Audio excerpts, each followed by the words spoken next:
Muy bien, hablemos de valoración aduanera. ¿Cuál es el problema de fondo? Existe en nuestro sistema aduanero un sistema de valoración. ¿Y por qué existe el sistema de valoración? Existe porque hubo, hay y habrá en todos los sistemas aduaneros del mundo discrepancias entre los valores declarados por los importadores y los valores registrados por la administración aduanera.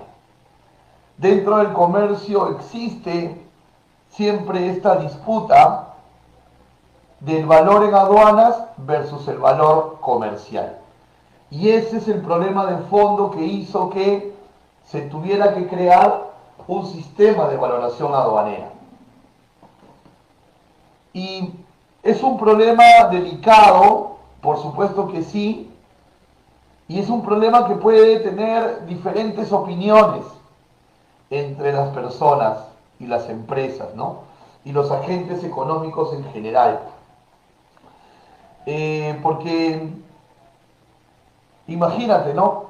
Un importador consigue un súper descuento con un proveedor porque de repente para el proveedor los productos ya estaban descontinuados, pero sin embargo para el mercado peruano podrían seguir siendo modernos. O un importador encontró con un proveedor un descuento porque el proveedor en origen estaba cerrando la fábrica y estaba rematando los productos, o consiguió buenos descuentos porque es muy talentoso para hacer negocios, en fin. Y qué injusto, en un primer momento y en una primera línea, qué injusto es que luego de que el importador haya con esfuerzo y con talento conseguido buenos precios competitivos para importar hacia Perú y poder hacer negocios, qué injusto es que luego, al momento de la declaración de importación, la aduana le diga, no, ese no es el valor real, tú vas a tener que tributar sobre el valor que nuestro sistema aduanero te va a decir. Te vamos a hacer un ajuste de valor. Suena injusto, ¿verdad? ¿De qué sirvió que el importador gestione descuentos, ofertas, si finalmente va a tener que tributar en Perú, no por esos valores comerciales que consiguió, sino por los valores que dice aduanas? Entonces, ese es el problema de fondo en el tema de la valoración. La Organización Mundial de Comercio entendió de este problema y vio la necesidad de poder hacer algún tipo de regulación. Así que en el año 1994, en Montevideo, Uruguay, se firma el Acuerdo de Valor del GATT. GATT, que luego pasó a llamarse OMC, u Organización Mundial de Comercio. Y se crea en este año el sistema de valoración aduanera, para que a través de ese sistema se pueda definir el precio que realmente pagó el importador, para que podamos descubrir el precio que realmente pagó el importador, y así los importadores que consiguen buenos precios en el exterior puedan tranquilamente hacer negocios y asegurar que lo que declaran es lo correcto y que van a terminar pagando sus tributos sobre los valores reales que negociaron. Pero sin embargo, este acuerdo de valor también fue creado para lo contrario, es decir, para poder de alguna manera detectar que ciertos importadores buscaban subvaluar los valores declarados para evadir tributos. En conclusión, este sistema de valoración aduanera, este acuerdo de valoración aduanera creado por la Organización Mundial de Comercio allá por el año 1994, no ha sido creado para ser el abogado del importador. Tampoco ha sido creado para ser el abogado de la aduana, sino que ha sido creado para poder regular y determinar los precios realmente pagados y así tener una operación mucho más transparente desde el lado del importador y desde el lado de la entidad reguladora, que en este caso es aduanas. Entonces, eso es el sistema de valoración aduanera de la OMC. Un sistema para descubrir y ser transparentes en el precio realmente pagado, en el precio que formará parte de la base imponible para el posterior pago de los tributos. Recuerden, no es un sistema abogado del importador y tampoco es un sistema abogado de aduanas. Es un sistema objetivo. Un sistema objetivo. Este acuerdo de valor de la OMC tiene un acondicionamiento regional para la comunidad andina, para la CAM, para Perú, Ecuador, Bolivia y Colombia, que es la decisión 571, que obviamente es de alguna manera como el hijo del acuerdo de valor de la OMC. Pero a la vez era necesario hacer que este sistema de valoración creado por la OMC, que es mundial, era necesario hacerlo una norma local, una normativa dentro de Perú. Y por lo tanto, en Perú, siendo la matriz el acuerdo de valor de la OMC, en Perú tenemos nuestro reglamento nacional de valoración, el decreto supremo 186/99, Economía y Finanzas, que ha sido modificado hace pocos días nada más, hace un mes, por el decreto supremo 193, ¿no? Donde han habido algunas actualizaciones que vamos a ver más adelante. Entonces, a nivel Perú, tenemos nuestro Reglamento Nacional de Valoración, que tiene su especificación técnico-operativa en el procedimiento INTA PE 0.01.10, ¿ok? Que tiene su detalle técnico-operativo en el procedimiento INTA PE 01.10. Entonces, aquí en Perú tenemos el Reglamento Nacional de Valoración, Decreto Supremo 186 y la modificatoria 193, y tenemos el procedimiento DESPA, antes se llamaba INTA, el procedimiento DESPA PE 01.10. Y aquí en Perú nos basamos en ellos para resolver la casuística de valoración. Obviamente, claro está, este Reglamento Nacional de Valoración y este procedimiento DESPA están totalmente alineados y enmarcados dentro del acuerdo de valor de la OMC y de la decisión 571 de la Comunidad Andina. Muy bien. Vamos a empezar revisando ¿qué nos dice la legislación aduanera del Perú, el decreto legislativo 1053 y su modificatoria por el decreto legislativo 1433? Vamos a empezar viendo qué nos dice la Ley General de Aduanas sobre la valoración aduanera. Y luego de ello empezaremos a profundizar en el procedimiento DESPA PE 01.10 de valoración para poder entender mucho más este sistema. Pero revisemos en un primer momento qué nos dice la ley de aduanas sobre la valoración aduanera. Artículo 142 de la Ley General de Aduanas nos dice: la base imponible para la aplicación de los derechos arancelarios se determinará conforme al sistema de valoración vigente. La tasa de los derechos arancelarios se aplicará de acuerdo con el arancel de aduanas y demás normas pertinentes. La base imponible y las tasas de los demás impuestos se aplicarán conforme a las normas propias de cada uno de ellos. Bastantes cosas interesantes aquí.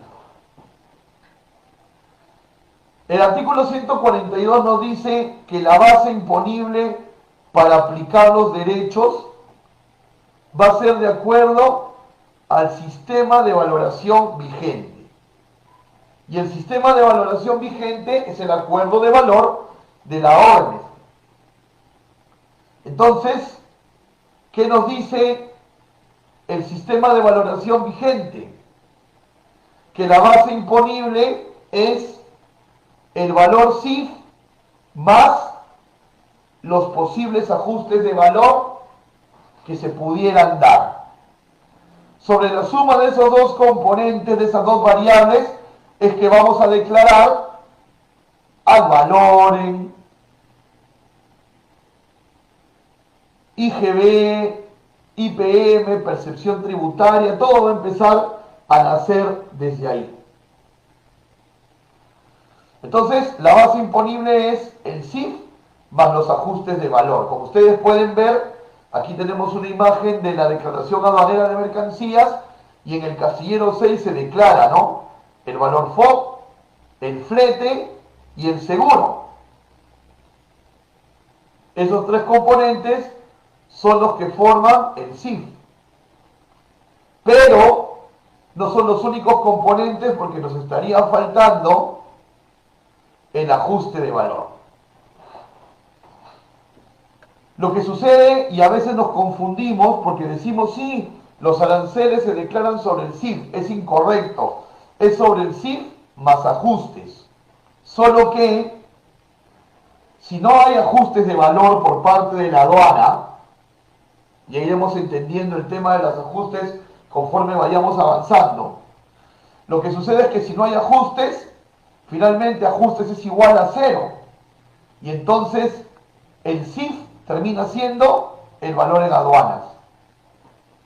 Podríamos decir entonces lo siguiente: la base imponible para el cálculo de los derechos arancelarios y los derechos tributarios es el CIF más ajustes. Y en el caso de que no existieran ajustes, sobre el valor CIF. Esa sería una buena manera de entenderlo. De otro lado, nosotros podríamos traducir el tema de los ajustes como importes a adicionar e importes a deducir. Es decir, cuando la aduana duda del valor que estamos declarando y nosotros vamos en defensa del valor declarado, nosotros como importadores vamos a defender lo nuestro, básicamente tenemos que darnos cuenta qué importes se deben adicionar a la base imponible y qué importes se deben deducir de la base imponible. Entonces, esto lo vamos a ir viendo y madurando conforme vayamos avanzando. Entonces, de momento quedémonos con la idea que a la luz de la legislación, la base imponible es el CIF más ajustes. Sobre esa suma de estas dos variables vamos a tributar. Y cuando no hay ajustes, entonces se tributa sobre el valor CIF, ¿no? Y Básicamente el cuestionamiento de valoración aduanera se va a dar por el lado del valor FOB. No tanto por el flete y el seguro, porque normalmente son más transparentes ese tipo de importes. Muy bien. Hemos dicho que la base imponible tiene sus principales componentes en el FOB, el flete y el seguro.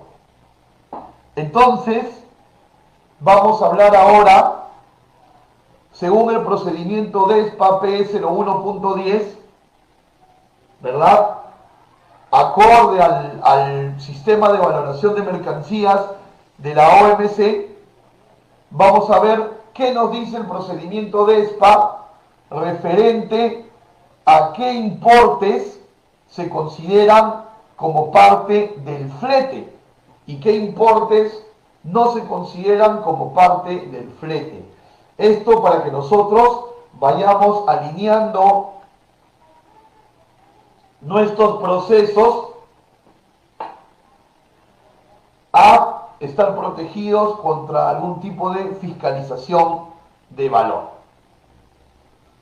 Muy bien, vamos a ver qué nos dice este DESPA en su numeral 5 romano punto 3.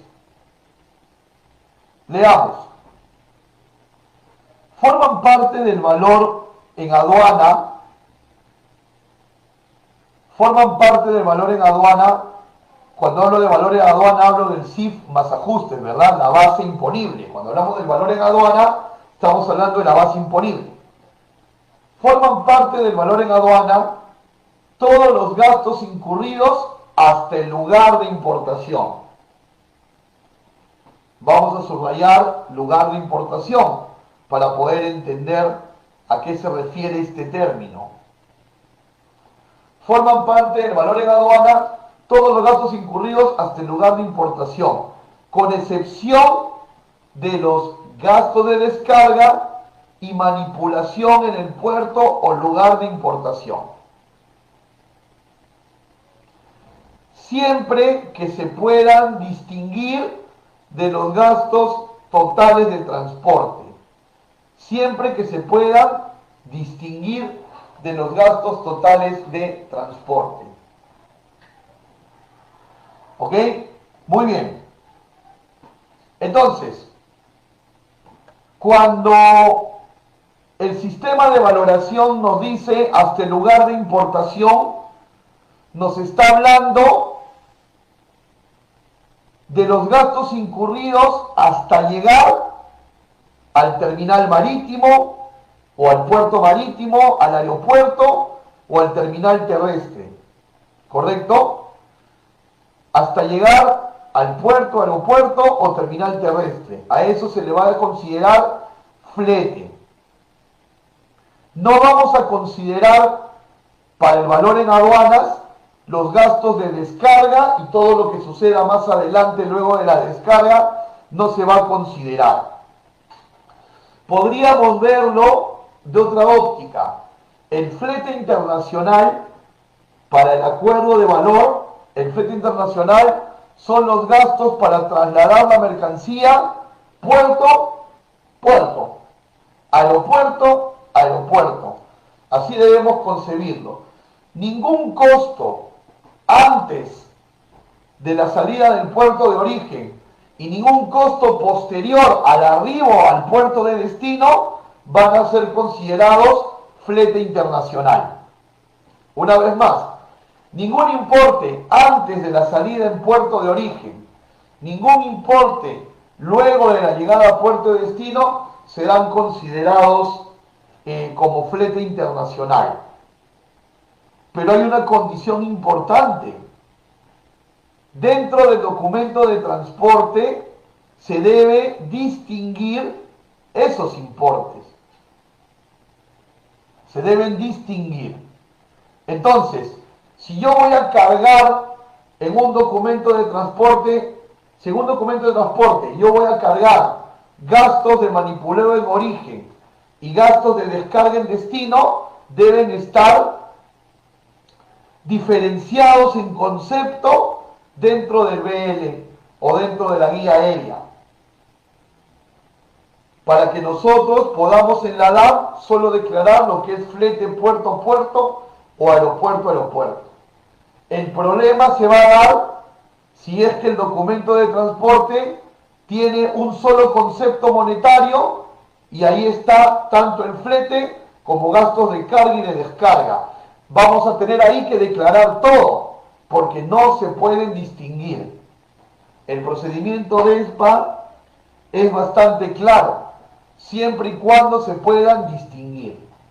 Entonces, la disciplina empieza por nosotros los importadores, de decirles a nuestro agente de carga, todos los gastos antes de la salida de puerto, si van a ir en el documento de transporte, distínguelos.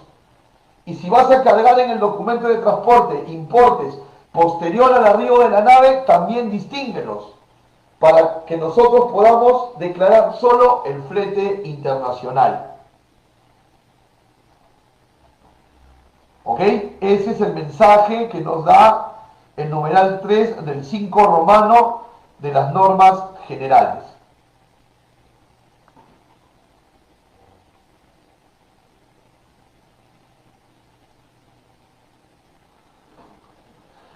Otro punto importante dentro de lo que vamos a considerar gasto de transporte o gasto de flete internacional es lo que decíamos, ¿no? Que el flete internacional se le va a considerar puntualmente al servicio por mover la mercancía puerto a puerto o aeropuerto a aeropuerto. Y esto va a ser sin perjuicio, atención, sin perjuicio de quien reciba o efectúe el pago. Aquí entonces estamos hablando de los famosos cargos prepaid y los famosos cargos collect. ¿Ok? Sabemos que un flete prepaid es aquel flete que se canceló en origen. Y sabemos que un flete collect es aquel flete que se va a cancelar al arribo de la mercancía a destino. Sin embargo, no importa que el flete se pague en origen o en destino. Eso es indistinto. Acá lo importante es que debe quedar claro en el documento de transporte cuál es el flete internacional. Por ejemplo, aquí nosotros estamos viendo un flete por $549. Ese es el gasto de transporte, porque figura ahí como flete, total freight. Y estamos viendo que una parte del flete se está pagando en origen, dice prepaid, y otra parte se va a pagar en destino, collect. Pero nosotros no vamos a tomar una parte u otra, vamos a tomar el total del flete, que una parte se haya pagado en origen y otra se vaya a pagar en destino, va a ser independiente de este concepto de gasto de transporte, va a ser independiente de él.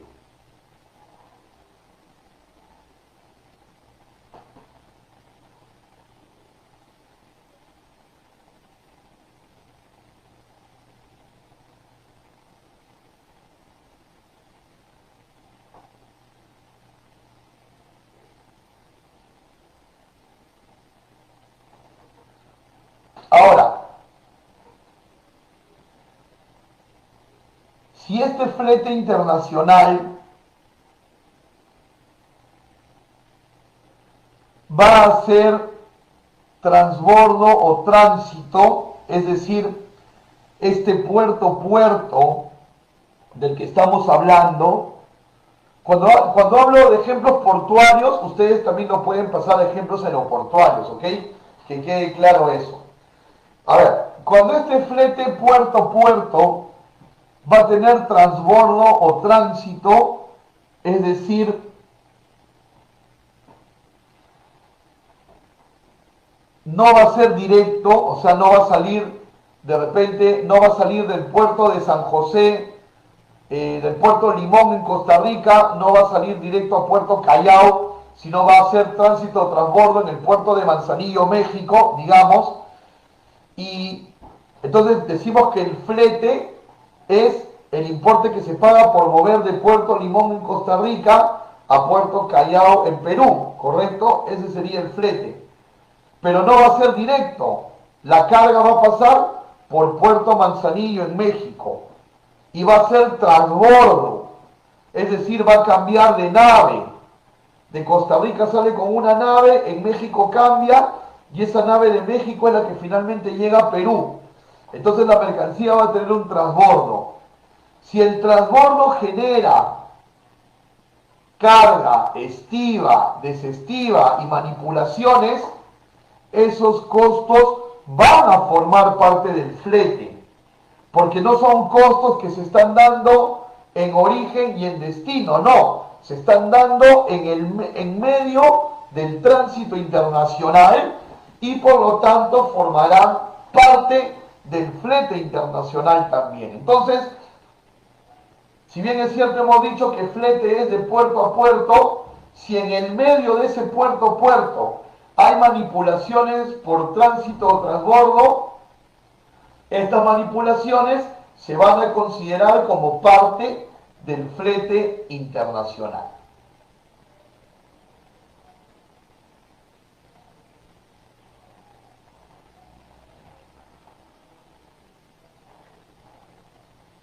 Seguimos. Entonces, si estamos diciendo que los gastos que se generan en origen antes del puerto de origen no van a formar parte del flete, ¿dónde nos vamos a colocar? A continuación, el numeral 5 de las normas generales nos lo dice. Por ejemplo, si la operación genera un THC en origen, ese THC va a terminar formando parte del FOB.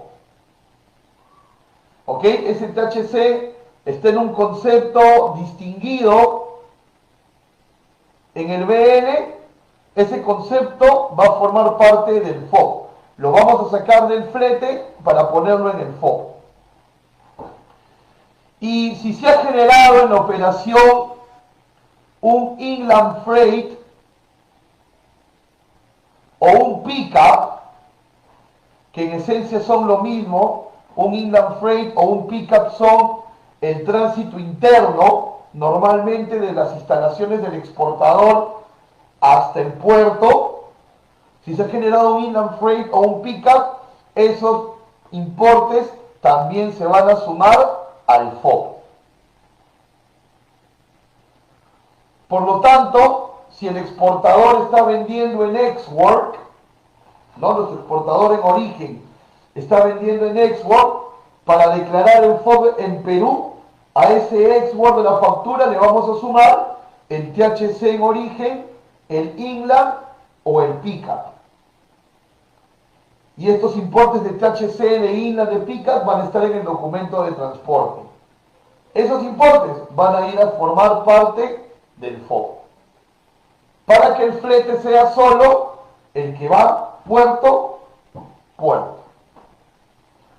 Entonces es muy importante reforzarle a nuestro agente de carga, si es que lo estamos contratando nosotros, o reforzárselo a nuestro proveedor en origen, de que todos estos importes deben estar distinguidos y en la medida de lo posible textuados como lo estamos viendo en pantalla, con esos términos, THC, inland freight o pickup, ¿no? Porque podrían ponerle otros términos, pero es mejor poner los términos que están alineados con la OMC.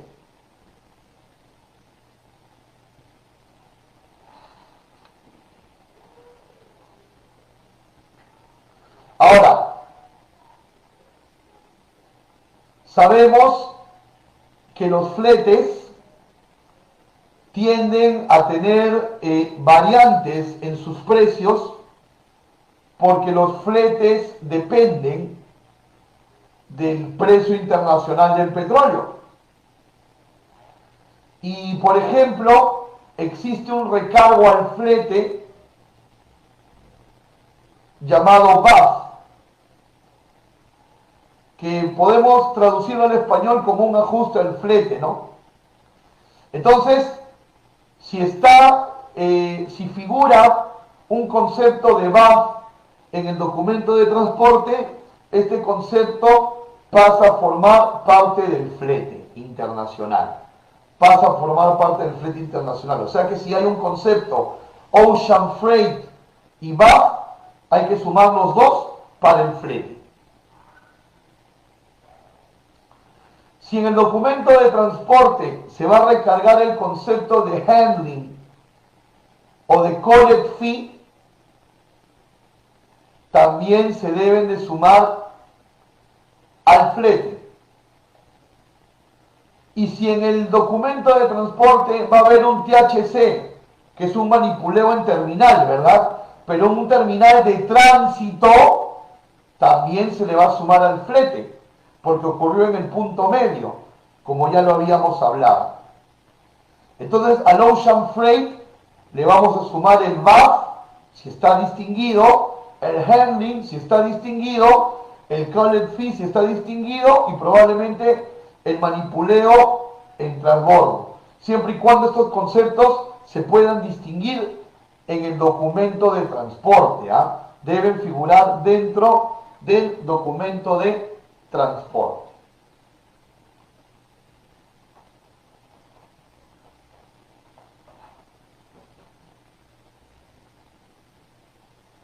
Este punto 6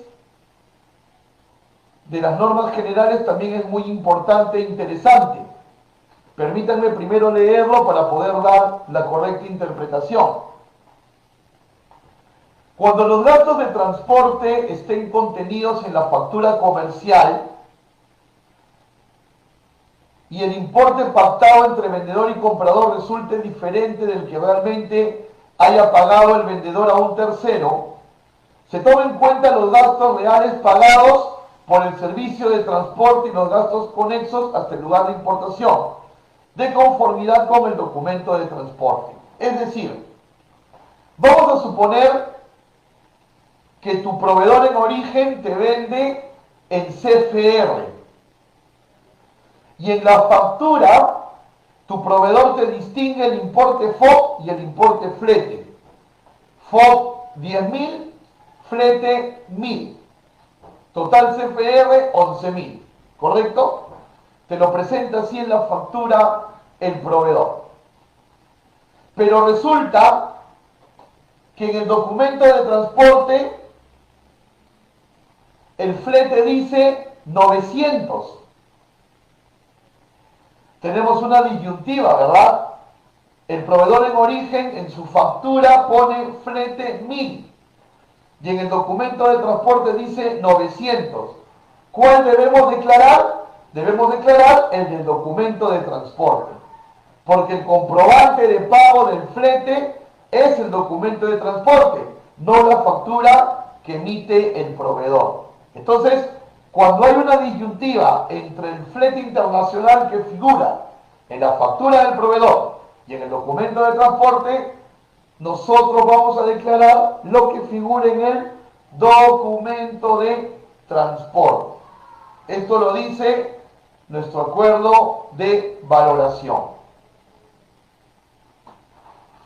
Ahora, ¿qué sucede, por ejemplo, cuando nosotros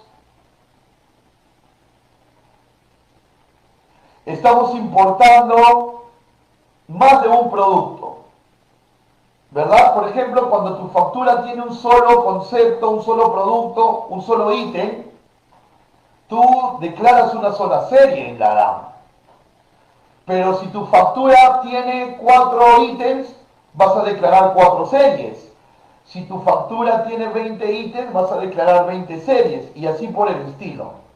Pero el flete internacional no viene desagregado por series en el documento de transporte, viene por el total del embarque. Y nosotros luego en la declaración aduanera de mercancías debemos de colocar el flete por cada serie. Entonces, ¿cómo hacemos para prorratear el flete total entre las diferentes series que debemos declarar en la DAT de importación? Con la siguiente fórmula que estamos viendo a continuación. Veamos un ejemplo. Yo tengo una importación de 3 ítems, uno con valor FOB de 3.000, otro con valor FOB de 8.100 y otro con valor FOB de 3.300. Tengo estos 3 conceptos en la factura, por lo tanto, aquí en mi DAT de importación yo tengo que hacer 3 series. Tengo que declarar 3 series. En el packing list tengo el peso bruto de cada una de mis ítems. Entonces puedo decir que tengo un FOB total de $14.400 y un peso de 325 kilos y un flete total, porque así lo dice el documento, un flete internacional total por $520. Pero como yo tengo que declarar por cada serie, necesito un flete por cada serie. ¿Cómo hago para distribuir este flete entre estos 3 ítems? El acuerdo de valoración nos da la fórmula. ¿Y qué nos dice? Que tenemos que tomar el flete total y ponerlo como numerador. Tomar el peso total del embarque y ponerlo como denominador. Y hacer una división. Para estas cifras puntuales que he puesto aquí como ejemplo, vamos a decir 520 entre 325. Y nos sale el factor 1.6. Este factor de prorrateo. Este factor de prorrateo lo vamos a multiplicar por el peso de cada ítem y vamos a obtener nuestro flete por ítem. ¿Cómo sabemos que lo hemos hecho bien? Porque si sumamos los 3, nos deben de dar 520. Ese total que conocíamos desde un inicio.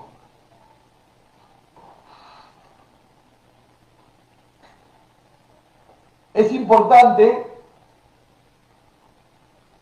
precisar que en este caso que hemos expuesto hay cómo determinar el peso. Si no hubiera forma de determinar el peso por cada serie,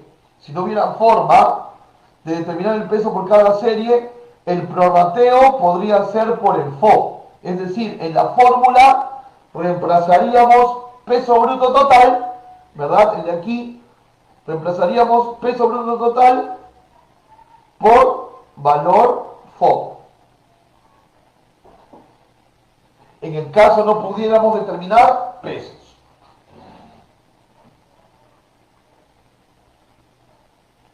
Muy bien, esto es todo lo referente a cómo determinar el flete internacional en la valoración aduanera, qué importes suman, qué importes restan.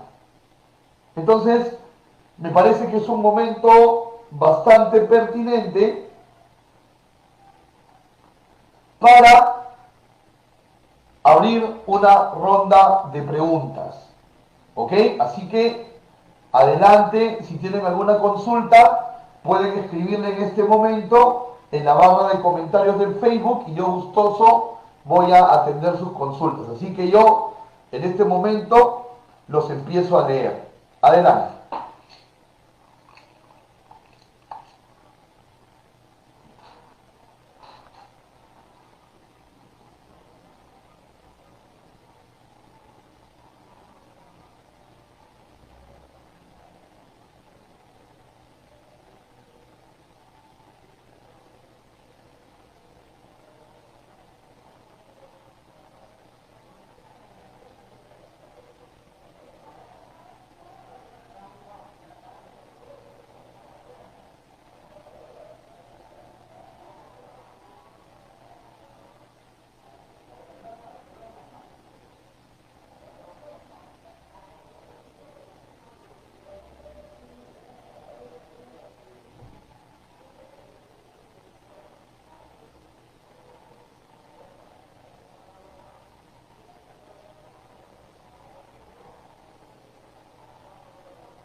Muy bien, tengo aquí algunas preguntas que vamos a empezar a resolver.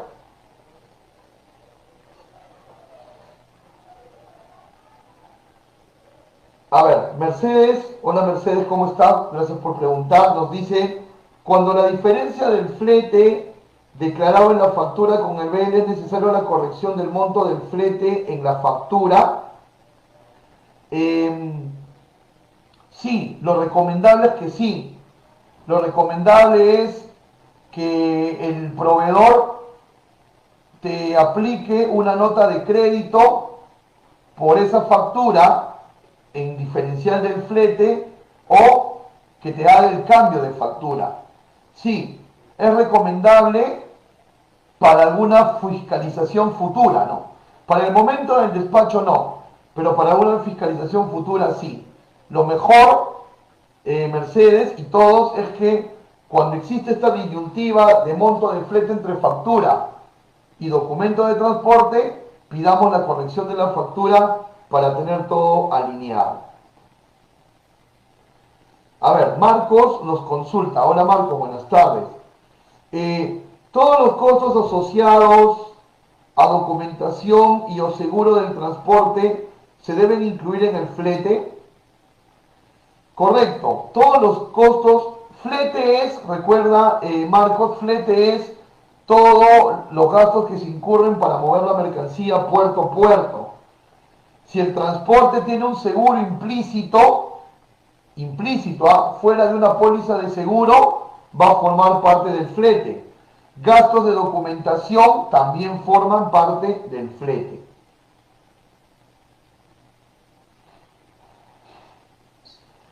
A ver, Giancarlo Valero nos consulta.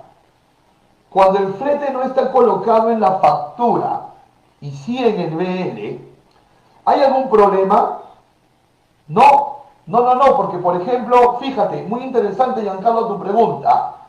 Vamos a suponer que tu factura está en CFR totalizado, no segregado, un CFR totalizado. Y dice CFR 10.000. Y el flete en tu BL es 500. Ya sabemos entonces que el FOB es 9.500. Así que no hay ningún problema en ese tema, se puede deducir. ¿Correcto? Se puede deducir. Y el recargo por carga IMO, o sea, por carga peligrosa, forma parte del flete, porque se está recargando el servicio del flete al ser un commodity especial, ¿no? La carga peligrosa necesita un tratamiento diferente, un embalaje reglamentario, según las 9 clases que existen. Así que el recargo IMO forma parte del flete, Giancarlo, por supuesto que sí.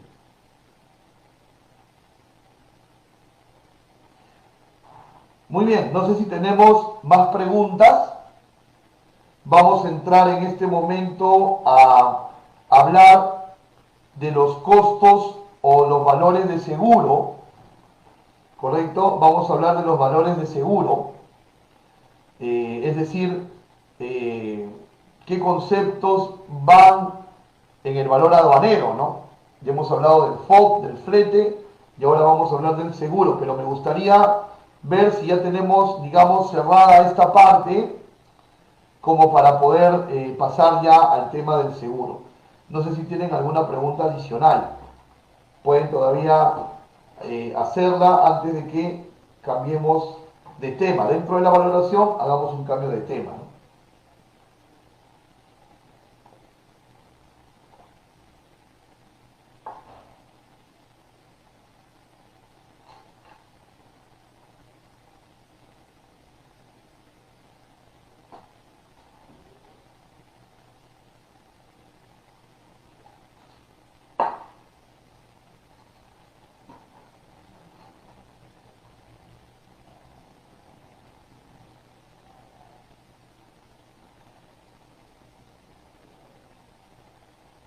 Buena pregunta, Marcos, gracias. A ver, vamos a leer tu pregunta. Dice, hay formatos de BL en el que a pesar de que se distinguen los gastos separados, Ocean Freight, THC, Cablet, finalmente hay una casilla total del flete sumando todo el desglose. ¿Puedo hacer prevalecer los montos del desglose para la base imponible? Por supuesto que sí, Marcos, por supuesto que sí. Es decir, si tú tienes un BN que dice Ocean Freight 1000, THC destino 500, total 1500, solo vas a declarar el Ocean Freight nada más. No declaras el THC, por supuesto que sí. Si pasas canal rojo o naranja, el vista de aduanas lo va a ver y lo va a entender. Y si no lo entiende y te notifica, tienes aquí tu base legal, la que estamos viendo. Así que, por supuesto que sí, Marco, solamente el Ocean Freight. Ojo, Ocean Freight y los recargos que sí van al flete, como hemos aprendido, que son el BAF, el handling y el collect fee. Ojo con eso.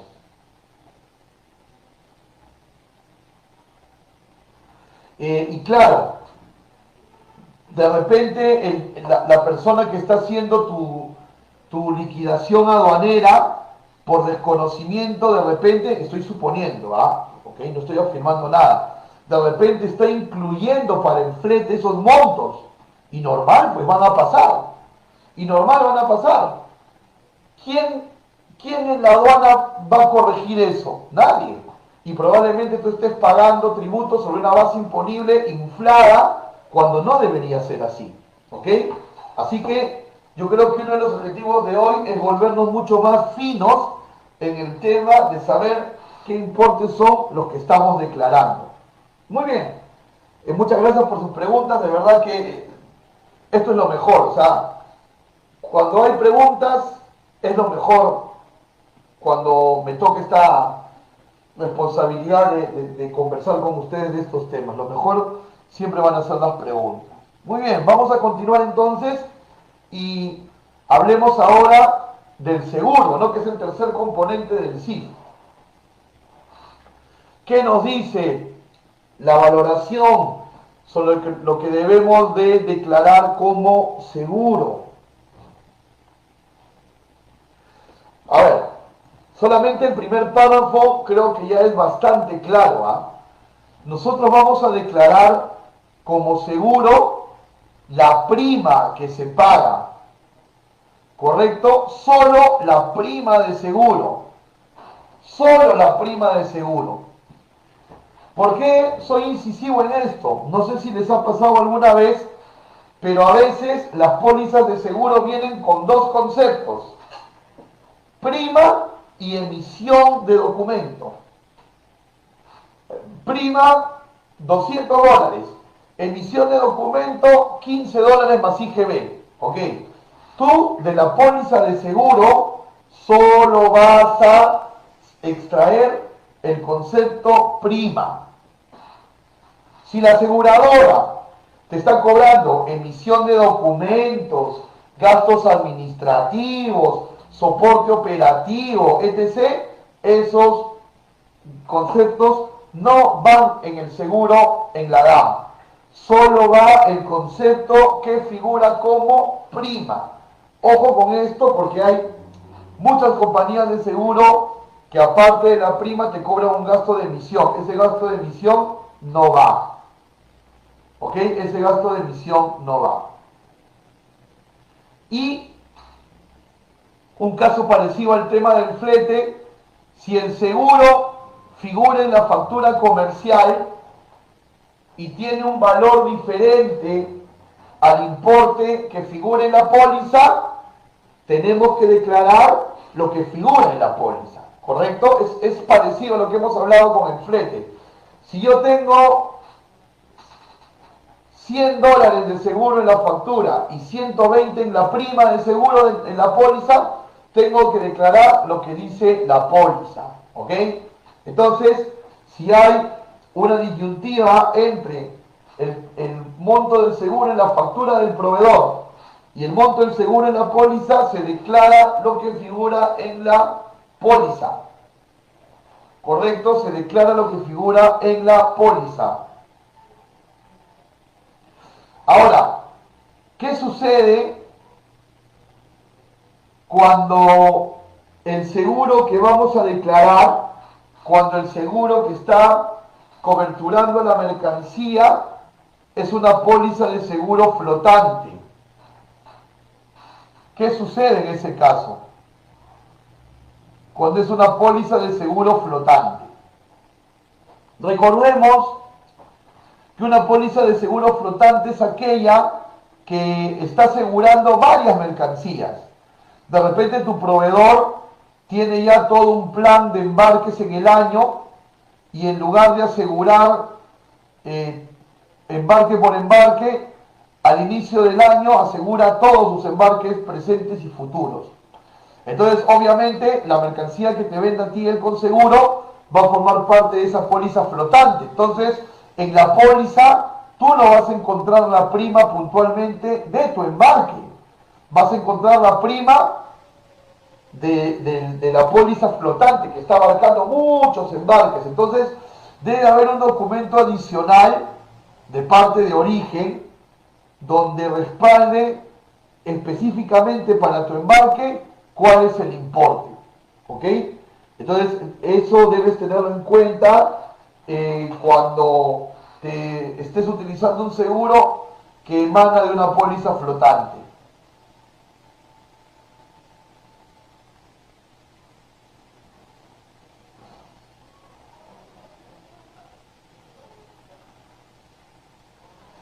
Pueden haber casos en que las mercancías tengan dos seguros. Un seguro contratado por el vendedor y un seguro contratado por el importador. Podría darse el caso. ¿Por qué? Puede darse porque de repente el seguro del exportador cubre cosas que el seguro del importador no y viceversa. Entonces, para complementarlas se hace un doble seguro. ¿Cuál se declara en la DAM? La suma de los dos seguros. Ambos se declaran en la DAM. Ojo con eso, no son casos muy frecuentes, pero se pueden dar y la valoración lo tiene en claro. Ahora, ¿qué sucede cuando estamos importando más de un ítem y tenemos un seguro y tenemos que prorratearlo, ¿verdad? Hemos dicho hace un momento que cuando yo importo 4 ítems, tengo que declarar en la DAN de importación 4 series. Si declaro 8 ítems, 8 series y así. Entonces, la aplicación matemática es el mismo prorrateo que hicimos con el flete, pero esta vez el prorrateo se hace en base al valor FOB. ¿Ok? Se hace en base al valor FOB. Y entonces se divide el seguro total entre el FOB total. Se divide el seguro total entre el FOB total. 100 entre 14.400 para este ejemplo, ¿no? Y nos da un prorrateo de 0.0069444. Siempre en prorrateo se recomienda trabajar mínimo con 6 decimales. ¿Y qué vamos a hacer con ese factor de prorrateo? Lo vamos a multiplicar por cada seguro. Y de esa manera vamos a obtener el seguro por cada serie que vamos a declarar. ¿Cómo puedo corroborar que lo he calculado de manera correcta? Sumo los 3 conceptos y me deben de dar $100. Me deben de sumar $100, porque ese 100 lo conocí desde siempre. Ese 100 siempre estuvo en la prima. Muy bien, entonces ahora abramos una ronda de preguntas relacionadas a la valoración y el seguro. Aquí yo los empiezo a leer para poder disipar sus dudas.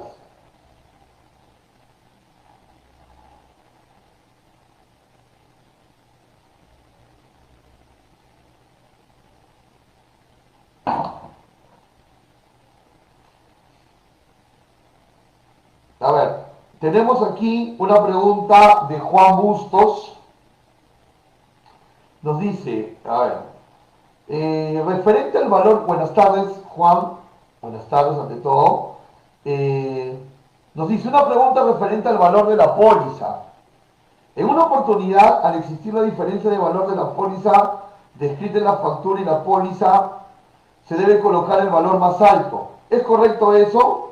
Porque existen facturas que el valor de la prima es más alto. Gracias. No, no se coloque el valor más alto. Juan, permíteme retroceder para leer lo que ya habíamos visto, ¿no?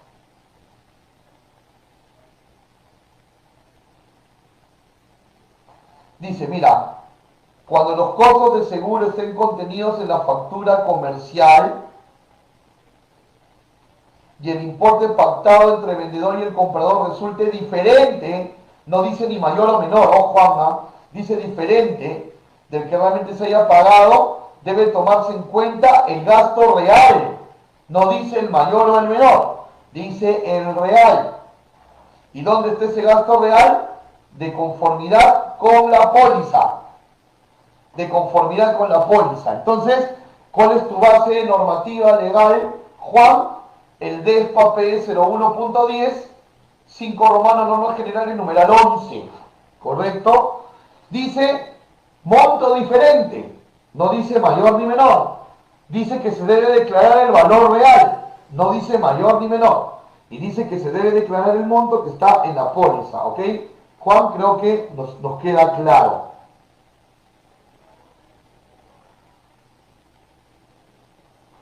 A ver, Marco nos dice, para elaborar cada aplicación de seguro, a ver, entiendo que estamos partiendo, Marcos, de un tema de póliza flotante, ¿verdad? Para elaborar cada aplicación de seguro en el cálculo de la prima, ¿solo se considera el valor total de la factura según Incoter o hay que agregar los adicionales? A ver, las primas de una póliza flotante se van aplicando por la suma asegurada, y no necesariamente siempre se asegura solo el valor de la factura, se pueden asegurar otros conceptos también. Entonces, no se asegura sobre el valor de la factura necesariamente, Marco, sino sobre la suma asegurada.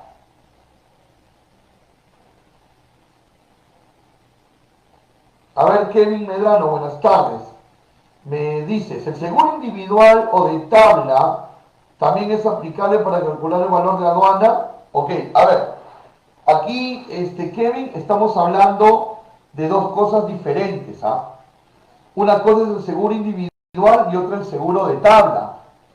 El seguro individual es una póliza real de seguro donde se está asegurando un embarque en específico. O sea, si existe una cobertura de seguro y si hubiera un siniestro, hay una indemnización. En cambio, el seguro de tabla es aquel que la aduana pone cuando no existe un seguro operativo, cuando no existe un seguro real. Y de todas maneras, para formar base imponible tenemos que declarar un seguro. En este caso ahí se aplica seguro de tabla, pero es un seguro ficticio, solo para cálculo nada más. ¿Ok? Creo que nos ha quedado claro.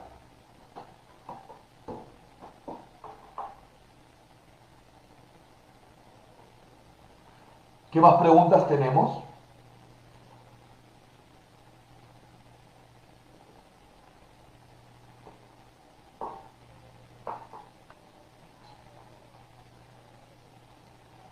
Vamos a continuar entonces.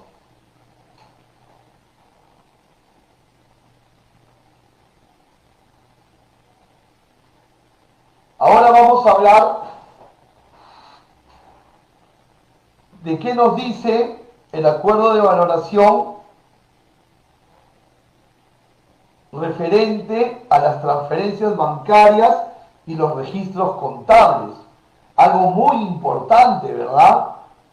Nosotros sabemos, por ejemplo, que desde diciembre del año 2018, creo que desde el 28 de diciembre, si no me falla la memoria, y disculpen ustedes, pero sí fueron los últimos días de diciembre del año 18, todos los importadores están obligados a usar medios bancarios para hacer el pago de sus importaciones a los proveedores. Y a la vez tener que agregar en la declaración el número de operación bancaria con la que se ha pagado por la importación. Entonces, siempre debe haber una evidencia bancaria del abono, de la transferencia que el importador ha hecho al proveedor. Y sobre cómo deben ser estas transferencias nos habla el procedimiento. Ahora, antes de entrar de lleno a esa parte del procedimiento, algunas consideraciones previas. ¿Ok? A ver. Recuerden que los medios de pago para el comercio exterior siempre deben ser bancarizados.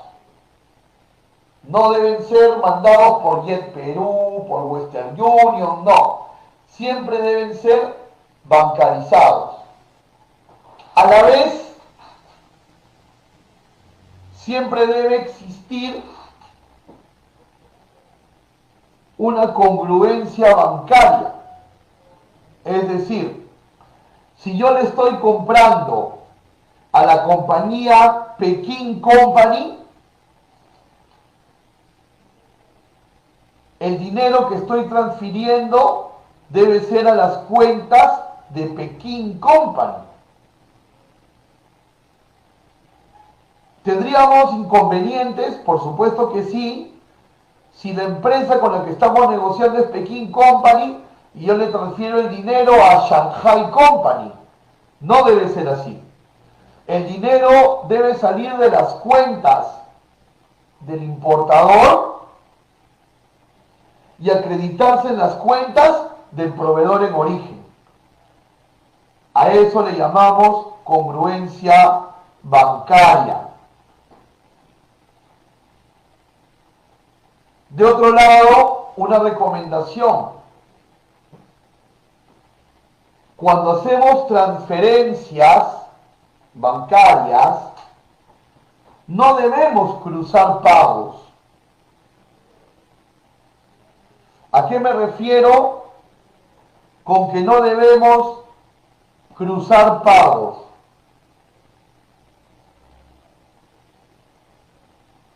Te pongo un ejemplo.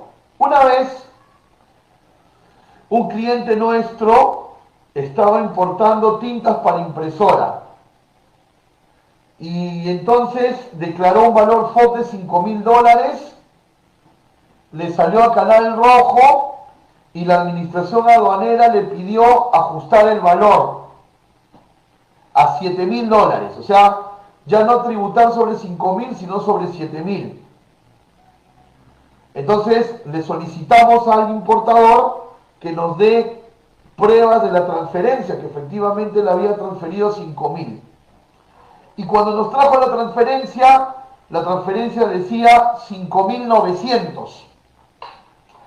Entonces le consultamos y le decimos, ¿por qué nos has hecho declarar 5.000 si en tu transferencia había 5.900? Ahora vas a tener que pagar el ajuste de valor. Y el importador nos contestó y nos dijo, sí, yo pagué 5.000. Lo que pasa es que le debía 900 de otra operación al proveedor y le hice todo en una sola transferencia. Craso error, ¿ok? Todas las transferencias de nuestros proveedores deben ser importación por importación. No podemos cruzar porque ahí vamos a tener problemas cuando queramos defender nuestro precio realmente pagado. Es importante que nuestra contabilidad siempre esté al día.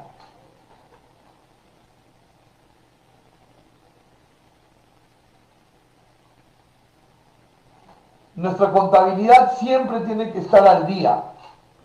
¿Ok? Es importante porque es muy posible que la aduana en fiscalización nos pida inclusive los asientos contables, ¿no? En la Ley General de Aduana queda muy claro que la administración aduanera tiene la potestad de exigir documentación mayor a la que figura en el reglamento, ¿no? Porque, por ejemplo, en el reglamento te dice, para importar, dar documento de transporte y factura. Pero hay otro artículo de la ley que nos dice que se puede pedir documentos adicionales para fiscalizaciones. Entonces, hay que tener la contabilidad al día.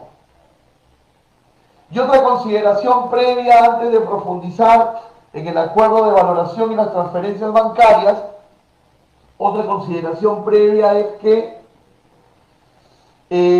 si nosotros vamos a hacer compras por comercio electrónico, supongamos, voy a comprar por AliExpress, que está tan en boga aquí, voy a comprar por AliExpress, no nos debemos olvidar de la congruencia bancaria. Me explico. Si yo voy a comprar por AliExpress, voy a usar una tarjeta de crédito o de débito. La tarjeta de crédito o débito debe estar a nombre del titular importador, sea persona natural con negocio o jurídica. ¿Por qué? Porque yo voy a tener que darle a mi agente de aduana, en este caso, el estado de cuenta donde se debitó ese importe de lo que compré por internet, para poder estar preparado ante alguna fiscalización de valor y para poder acreditar que he pagado por medios bancarios. Entonces, inclusive hasta cuando nosotros compramos por comercio electrónico, debemos de guardar todos los cuidados que acabamos de comentar. Muy bien, ahora sí, realizadas estas consideraciones previas, vamos a hablar de las transferencias bancarias. ¿Qué nos dice el procedimiento DESPA? Nos dice que, en el numeral 31 de las normas generales, que cuando nosotros vamos a presentar la transferencia bancaria como sustento del valor que hemos pagado, cuando yo voy a presentar la transferencia bancaria como sustento del valor que hemos pagado, esta transferencia bancaria o esta solicitud de transferencia debe tener la siguiente información, ¿ok? Ojo, cuando vamos a presentar la solicitud de transferencia, porque cuando yo hago transferencia internacional, lleno una solicitud previa. Y entonces, si yo quiero demostrar a la aduana que eso pagué, voy a llevarme esa solicitud que hice con el banco. Esta solicitud, ¿qué conceptos debe tener? El motivo por el cual estoy pagando, por la importación tal, de la factura tal, la forma de pago, es decir, si estamos adelantando el total o una parte va al crédito, tiene que estar bien identificado el importador, bien identificado la razón social del proveedor y asimismo la persona que está haciendo el trámite de la transferencia, ¿ok? Tu solicitud de transferencia tiene que tener distinguido todos estos conceptos, ojo con eso, ¿ah? Cuando vayas al banco a hacer tu solicitud de transferencia para pagarle a un proveedor, recuerda esto, o sea, aquí se trata de que nuestros procedimientos de importación se hagan también pensando en un posible problema de valoración. Entonces, desde ahora, cuando tú vayas al banco y hagas una solicitud de transferencia, recuerda que todos estos puntos que acabamos de dar check deben de estar totalmente distinguidos, ¿ok? Totalmente distinguidos.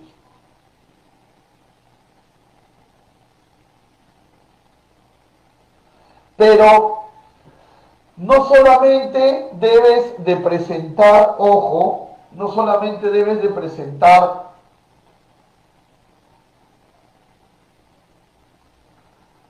la solicitud de transferencia, sino también debes de adjuntar la nota de débito, es decir, el estado de cuenta de la empresa donde figura que se descontó de tus cuentas ese monto que solicitaste transferir.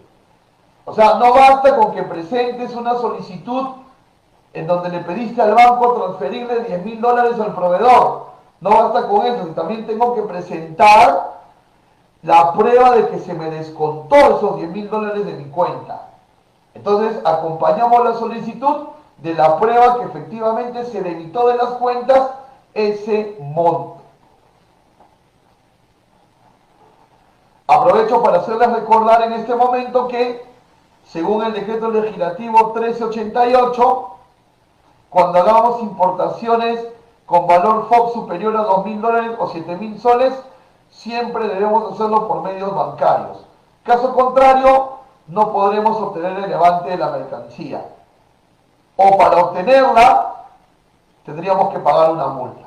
Así que, por favor, siempre a bancarizar. Entonces, solicitud de transferencia más la prueba que descontaron de mis cuentas ese monto. ¿Ok? Ese monto. Ahora, en el numeral 31 nos dice que si la SUNAT, por ejemplo, no da fe a tu solicitud de transferencia y a tu nota de débito, la SUNAT puede ir directamente al banco y decirle: oye, banco, todos estos documentos son reales, esta operación bancaria finalmente sucedió. O sea, SUNAT puede llegar a ese nivel de cruzar la información directamente con el banco. ¿Ok? Con el banco. Además de ello, aun cuando tu transferencia cumpla con todos los requisitos, o sea, tu solicitud tenga todos los puntos que hemos dicho, lo acompañes del importe debitado de tus cuentas, o sea, todo eso lo tengas ordenado, aún lo tengas así y aún esos montos coincidan con tu factura, o sea, aunque documentariamente veas todo cuadradito entre documentación y tema bancario, la SUNAT puede seguir dudando. Lo dice aquí bien claro, lo vamos a leer. Aún cuando la transferencia bancaria cumpla con los requisitos de información y el importe transferido coincida con el valor total consignado en la factura comercial, no debe ser considerado como un elemento único para demostrar el precio, porque SUNAT va a buscar hacer una evaluación integral. ¿Y a qué le llamamos una evaluación integral? De repente cruzar información con origen, cruzar información con tus libros contables, etc. Entonces, no es para causar desilusión, solo para saber el tipo de cancha en el que vamos a jugar el partido. Aún tú tengas ordenado bancariamente todo, SUNAT podría prevalecer en su duda. ¿Ok?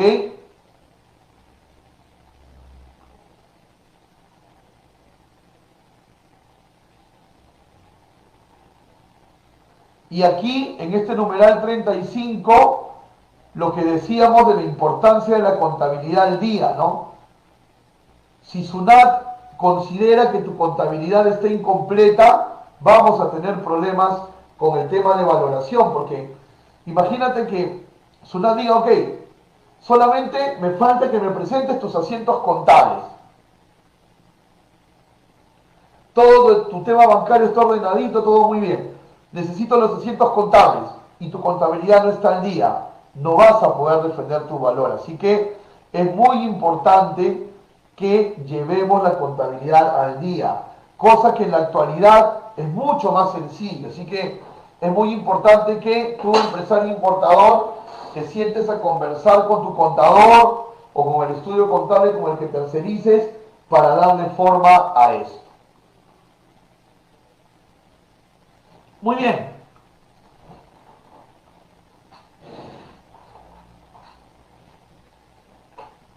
Dejamos un poco de lado la normativa local para hablar de los métodos de valoración de la OMC, que obviamente están totalmente alineados, ¿no? Pero antes de ello, vamos a seguir respondiendo algunas preguntas.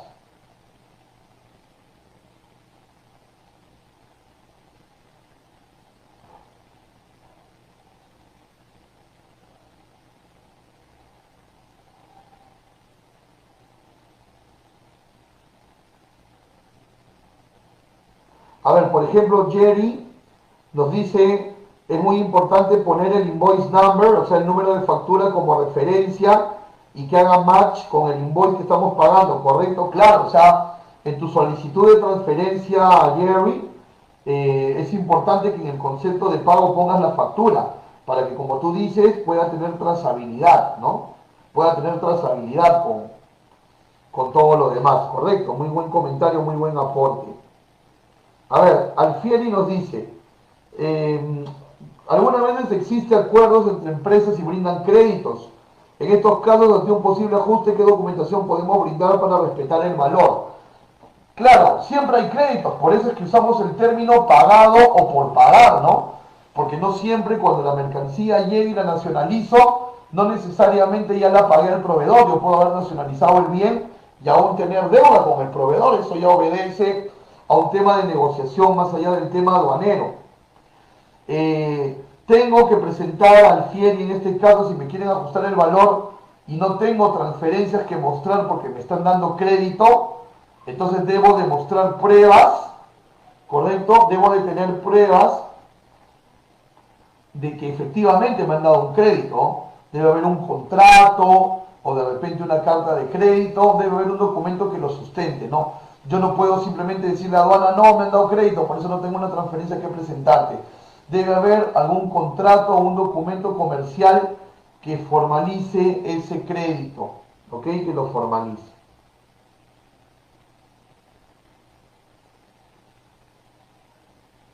A ver, Luis Cuba me dice, ¿multa o ajuste de valor?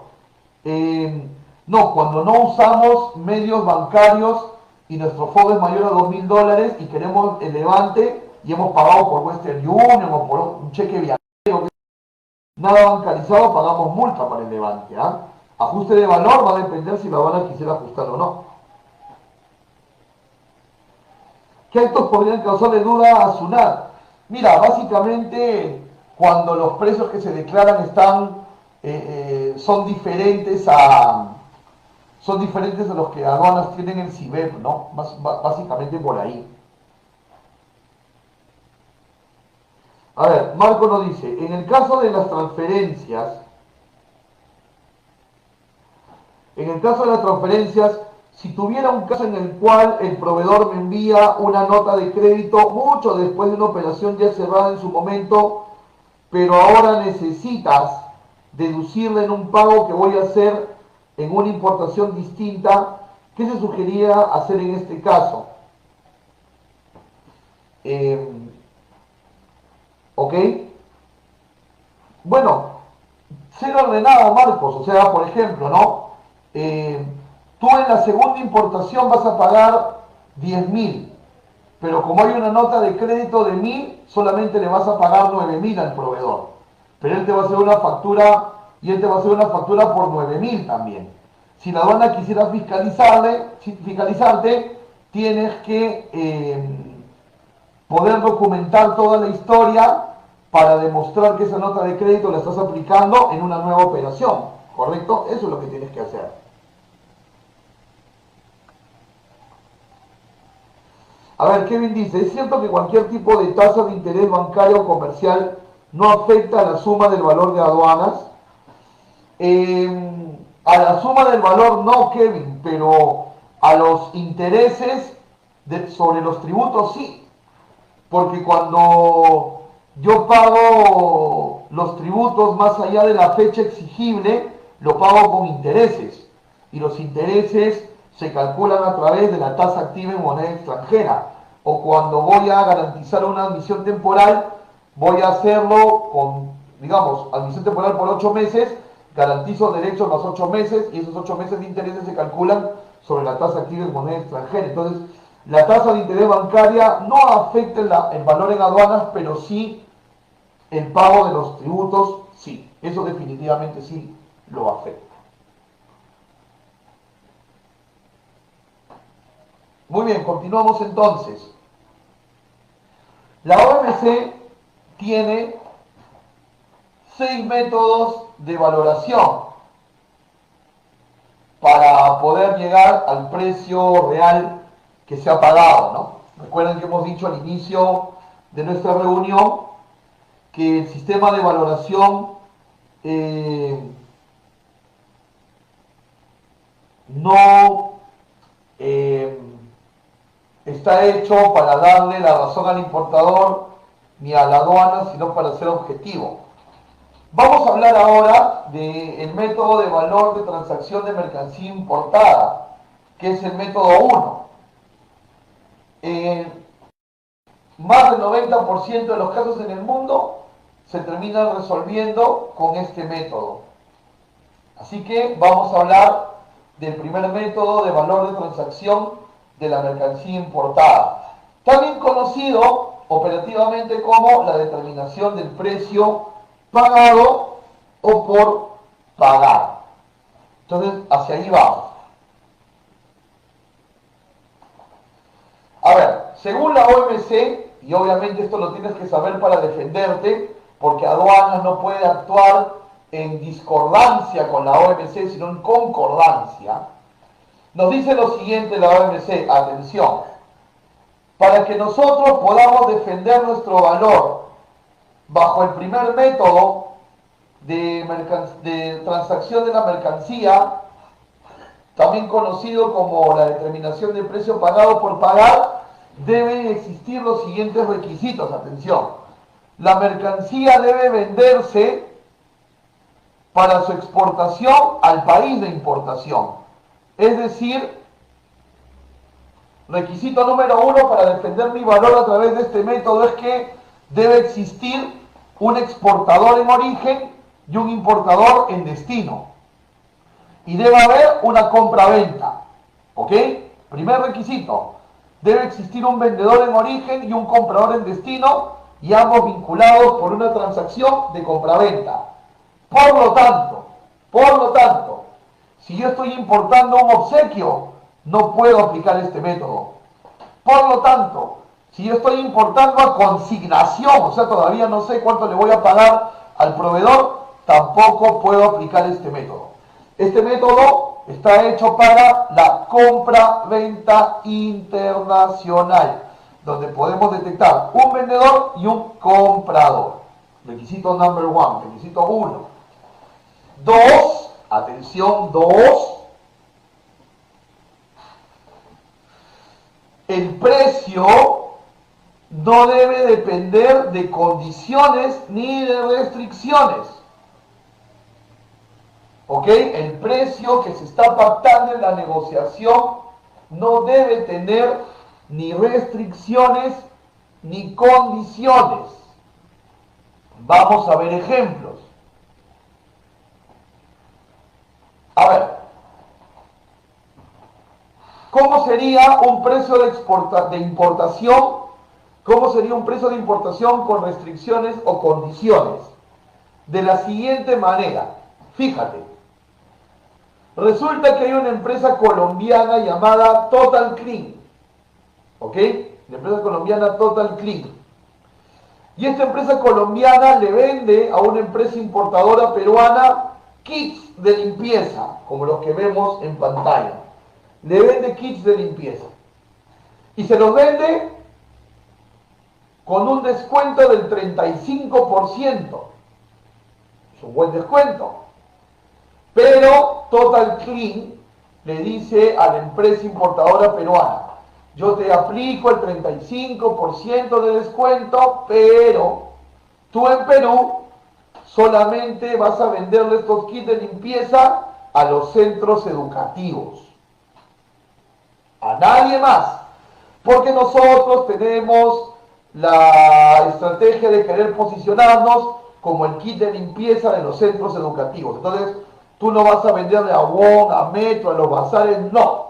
Solo a los centros educativos. La empresa importadora peruana hace su análisis costo-beneficio y dice, ok, me conviene, vamos adelante con el negocio y hacen un contrato.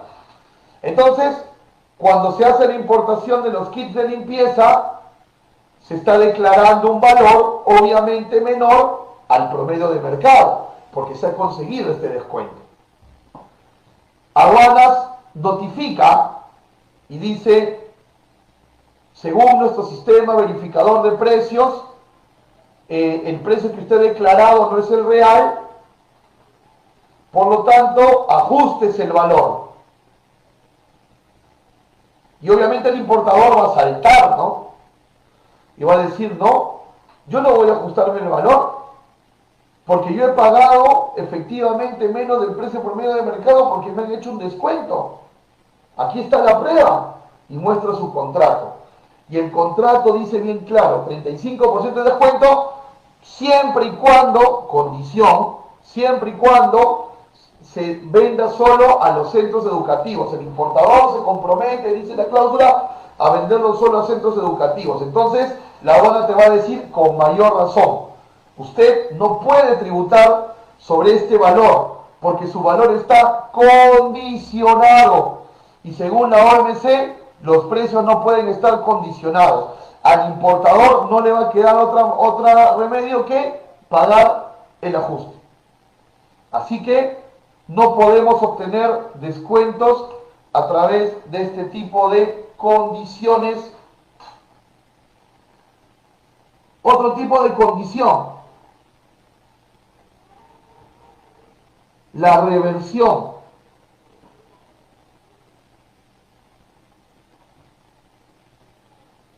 ¿Ok? La reversión.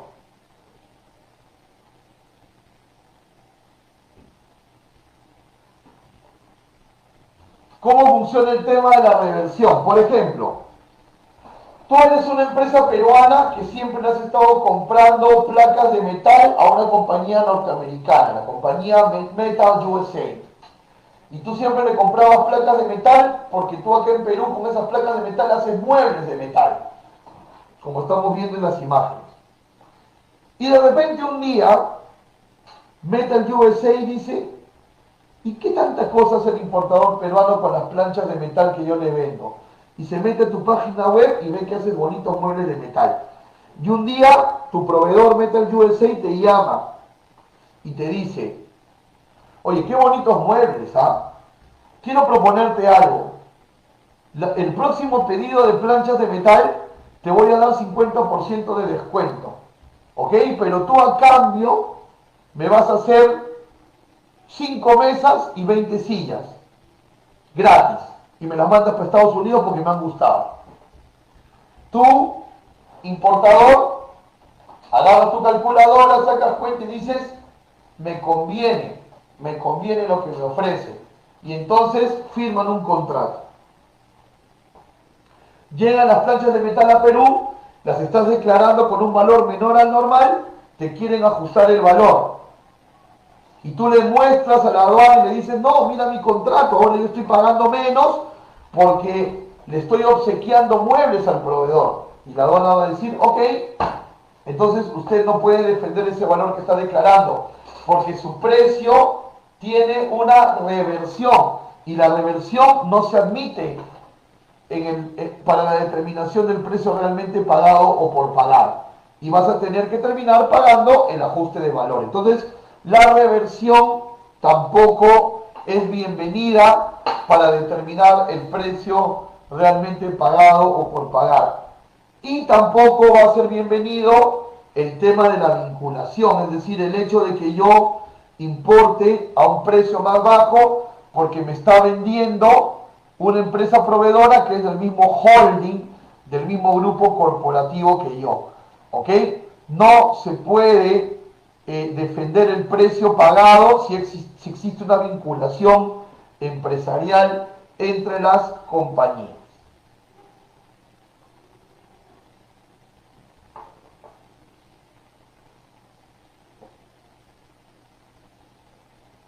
Entonces ya sabemos, no pueden haber este tipo de restricciones ni de reversiones ni vinculación. Ahora, a esta altura tú tranquilamente te deberías estar preguntando, entonces yo no puedo recibir ningún descuento. Entonces cada vez que mi proveedor me quiera hacer descuentos, yo le digo, no, no, gracias, porque aquí en aduanas de Perú me van a buscarla sin razón. No, no es una forma correcta de pensar. Ahora te voy a presentar los descuentos admisibles, es decir, qué descuentos, qué tipo de descuentos sí acepta la OMC y que por lo tanto aduanas lo debe aceptar y no lo debe llevar hacia la duda. Entonces, ¿qué tipo de descuentos acepta la OMC que aduanas también debe aceptar? Los siguientes. En primer lugar, descuentos por cantidades. Descuentos por cantidades, es decir, obviamente tu proveedor te puede decir, mira, si me compras 500 unidades, el precio por máquina es tanto. Pero si me compras 800 unidades, el precio por máquina va a ser menor. Y si me compras 1000 unidades, el precio por máquina va a ser menor. Entonces, obviamente, a mayor cantidad, mi precio unitario va a caer. Eso en el mundo de los negocios es natural. Entonces, si yo tengo descuentos por ese motivo, aduanas los tiene que respetar. ¿Correcto? Aduanas los tiene que respetar. Sin embargo, yo tengo que tener documentados esos descuentos. Es decir, si tengo un contrato con el proveedor, esa tabla de descuentos por cantidad debe estar ahí. Si no tengo un contrato, debe estar en algún documento formal comercial que el proveedor me debe dar. De esa manera, sí me van a aceptar el descuento por cantidad. Otro descuento que es admisible es el descuento por nivel comercial. ¿A qué se refiere por nivel comercial? Por ejemplo, tus 10 primeras importaciones, por poner un número, ¿no? Tus 10 primeras importaciones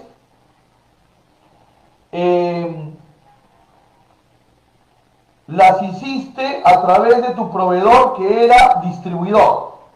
O sea, al que tú le comprabas en origen no era el que producía, tú le estabas comprando a un distribuidor. Pero luego de 10 importaciones logras llegar al fabricante.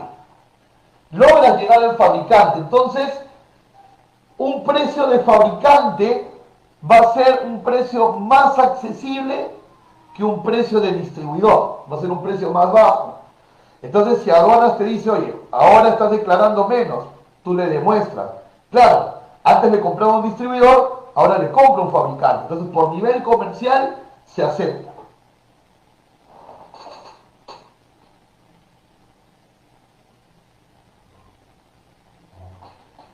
También son admisibles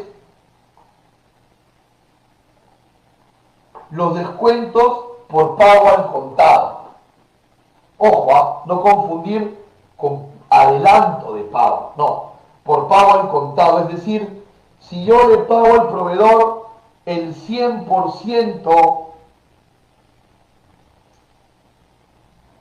antes de que me embarque la mercancía, si yo le pago el 100% antes de que me embarque la mercancía, el proveedor me puede hacer un descuento.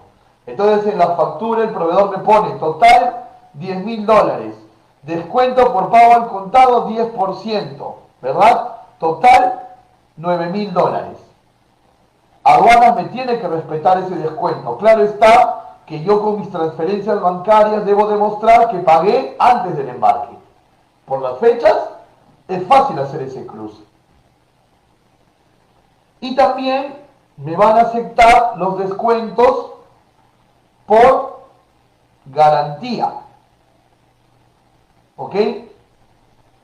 Me van a aceptar también los descuentos por garantía. Es decir,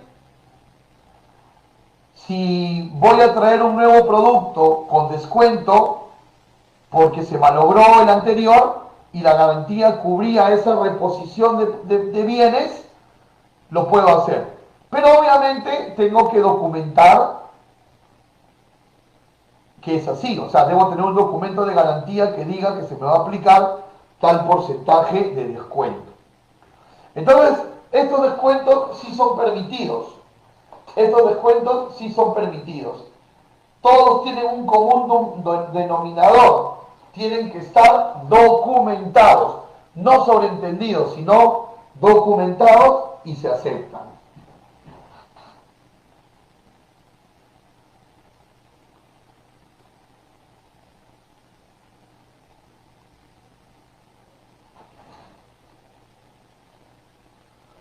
Pero también hay descuentos que no se aceptan. ¿Correcto? También hay descuentos que no se van a aceptar. ¿Y cuáles son estos? Uno, las rebajas fortuitas. Es decir, me han aplicado un descuento y yo no tengo ningún sustento ante aduana para decir el porqué de ese descuento. Es una rebaja fortuita, sin mayor fuente, sin mayor sustento. Tampoco se acepta descuentos por muestras comerciales. Si el proveedor en el embarque donde te está mandando tu importación te va a adicionar muestras, tiene que declararlas y poner sus valores en la factura. No se van a aceptar descuentos por pagos anticipados, que no es lo mismo que haber pagado 100% antes. Pago anticipado es, te di primero una parte. Si el proveedor te hace un descuento por haberle adelantado una parte, no lo va a aceptar la OMC. Tampoco se aceptan descuentos por retraso en entregas. O sea, que la factura diga 20% de descuento porque me demoré 10 días en entregarte. No, ese es un tema interno entre vendedor y comprador. No se va a aceptar para determinar lo realmente pagado. Y tampoco se puede aplicar retroactividad. Mucho cuidado con esto. ¿Cómo sería retroactividad? Yo importo 2.000 celulares. ¿Correcto? 2.000 celulares. Sin ningún problema, todo bien en la operación, todo bien en la valoración, sin ningún problema.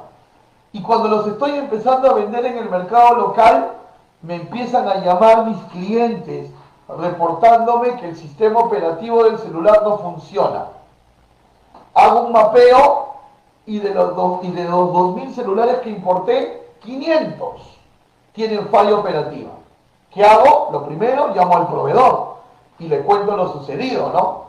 Y de repente el proveedor me dice, ok, mándalos al servicio técnico en Perú, dime cuánto te salió esa reparación y te aplico ese descuento en el siguiente embarque.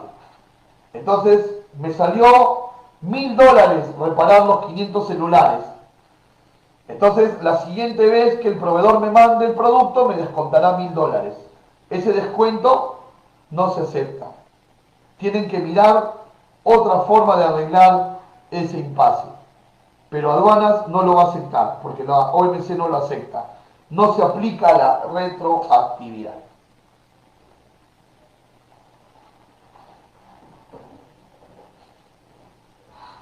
Hace unos minutos, Jerry nos hacía un comentario muy interesante, ¿no? Nos decía que cuando uno hace la transferencia debería poner el número de la factura para que haga toda una concordancia. Y es correcto. Quiero mostrarles en este momento un pronunciamiento del Tribunal Fiscal que se dio en el año 2013, ¿no? Un importador que se sintió probablemente abusado en temas de ajuste de valor por la administración aduanera,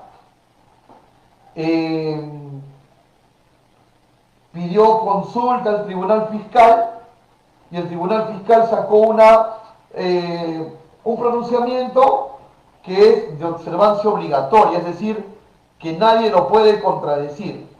La resolución es la 03893/2013, si después la quieren ver con calma una vez terminada nuestra charla. Básicamente, ¿qué dice? Que si yo puedo demostrar toda la trazabilidad bancaria y contable del precio que he pagado, no tienen por qué ajustarme el valor. O sea, si yo puedo documentarle a aduana la trazabilidad contable y bancaria del precio realmente pagado o por pagar, no me pueden ajustar el valor. ¿Ok? Y yo puedo obtener ese mecanismo de defensa, tomando como jurisprudencia esta observancia obligatoria del Tribunal Fiscal. ¿Correcto? Y aduanas no puede hacerse el ciego ante ello. ¿Y qué significa tener toda la trazabilidad? Significa que si yo he pagado $10.000, pueda demostrar desde la proforma del proveedor hasta mis registros contables que yo pagué $10.000. Porque lo decía la proforma, porque lo decía la orden de compra, porque lo decía la factura y el contrato, porque así están mis transferencias y así están mis asientos. Te estoy demostrando, aduana, contable y bancariamente que pagué 10.000. No me puedes ajustar el valor. Ya el Tribunal Fiscal se ha pronunciado al respecto.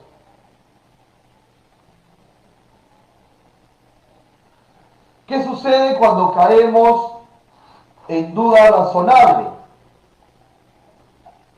La duda razonable es cuando aduana duda, disculpen la redundancia, duda de que el valor que tú hayas declarado sea el correcto. Entonces te notifica y te argumenta, ¿no? Te dice, oye, tu valor no es correcto, quiero que mires la DAM tal, la DAM tal, la DAM tal, la DAM tal, y mira los valores que has declarado por un producto similar al tuyo. O sea, cuando aduana notifica duda razonable, también pone sus argumentos, ojo con eso, también pone sus argumentos. Entonces, ¿qué sucede ahí? Cuando hay duda razonable, tú tienes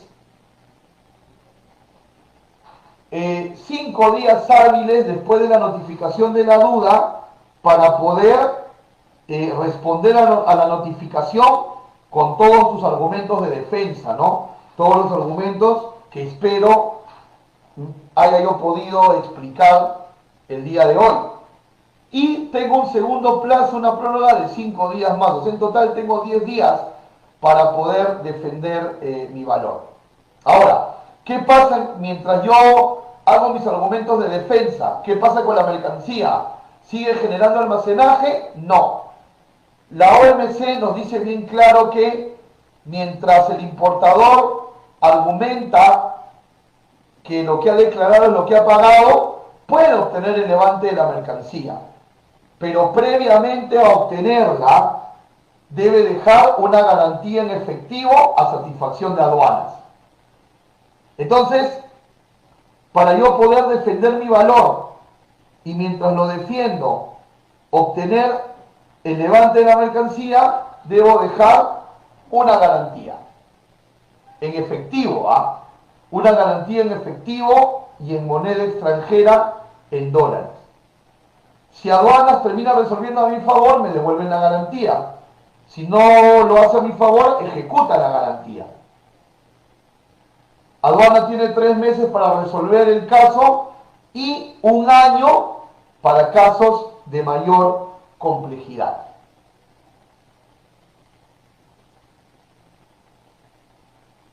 ¿Ok? Ahora, ha habido una actualización al Decreto Supremo 186, actualizado por el Decreto Supremo 193-2020, ¿correcto? Donde hay varios puntos interesantes por comentar. Por ejemplo, se ha incorporado el artículo 11A.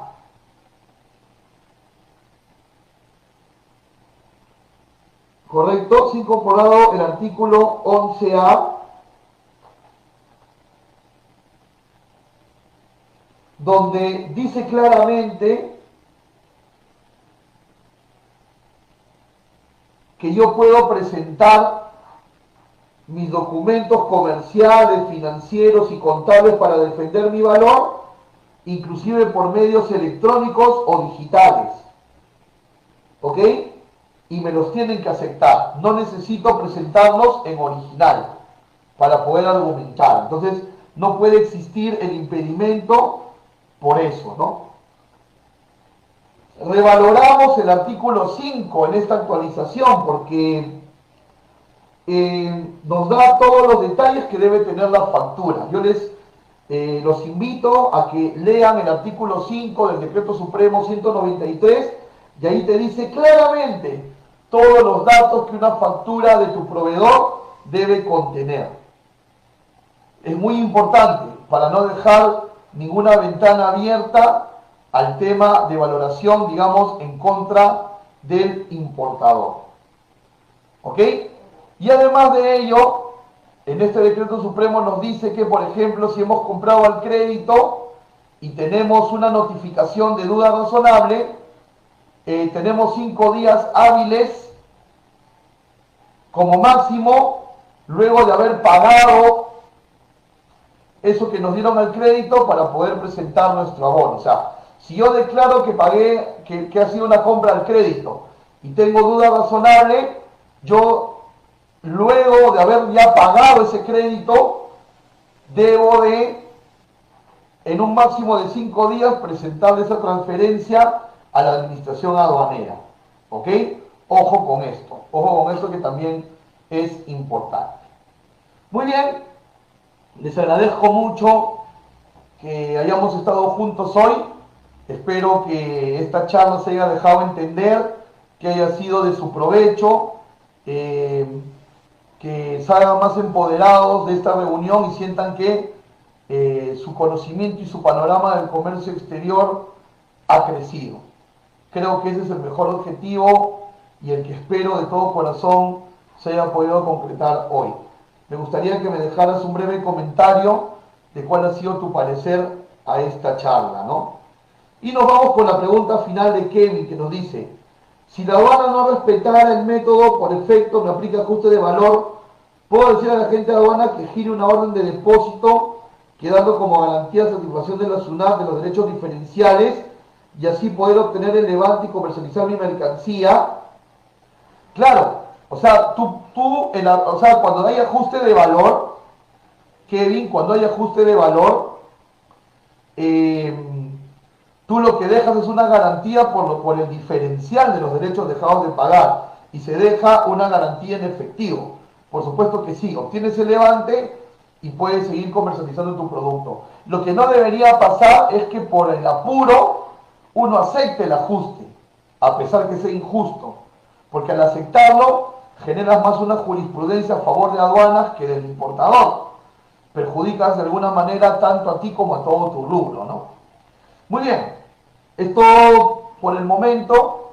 Dios los bendiga grandemente a todos. Muchas gracias por estar y me pueden buscar en redes sociales como Raúl Privat Pando, tanto en Facebook como en Instagram